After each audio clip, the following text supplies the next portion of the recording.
उलट संतोष देशमुख यांच्या पत्नी यांचा पराभव झाला आणि स्वरूपानंद देशमुख 92 मतांनी निवडून आले. काय वाटतं बरं कसं आहे? कारण बऱ्याच दिवसापासून ह्या निवडणुकीत खूप चर्चा होती, भावनिकता होती.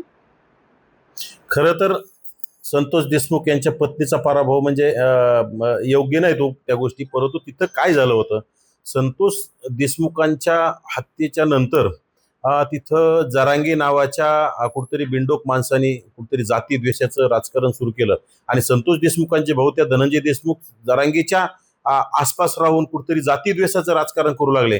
बजरंग सोनवणेच्या संपर्कात राहून जातीवाद वाढवण्याचं काम केलं.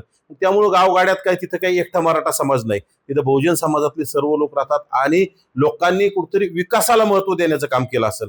जाती द्वेषाला लोक कंटाळून गेले असतील.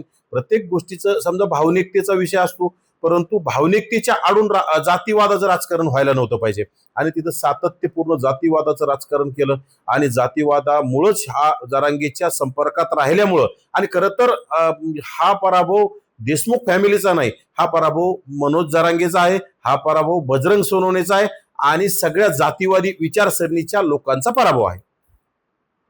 नक्कीच धनंजय देशमुखांचा स्वभाव आणि त्यांचा साडू तो दादा खिंडकर गुंडगिरी आणि गुंडगिरी दादागिरीचेच प्रकार सुरू त्यांचा झालेला होता. धनंजय देशमुख सुद्धा कुठतरी राजकारणाचं त्याला एक स्वप्न आणि राजकारणाचे त्याला डोहाळे लागले होते आणि खरं तर आता भाऊजाईला सरपंच केल्याच्या नंतर त्याला जिल्हा परिषद पदाचे डोहाळे लागले होते, परंतु त्या फक्त जातीवाद आणि जातीवादी लोकांच्या नादी लागल्यामुळं हे सगळा पराभव झालाय आणि कुठलंही निवडणुका ह्या एका जातीवर होत नसतात हे त्या मसाजोगच्या लोकांनी दाखवून दिलंय.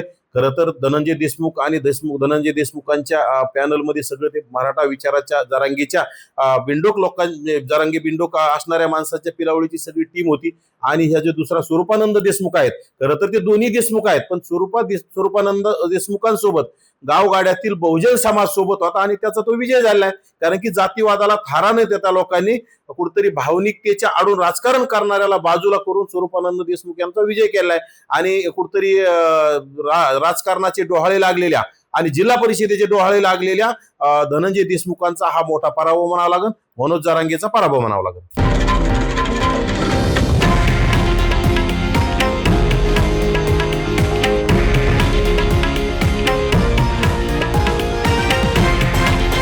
हे आहे देशातील नंबर 1 न्यूज नेटवर्क आणि आपण पाहत आहात TV9 मराठी, एकमेव.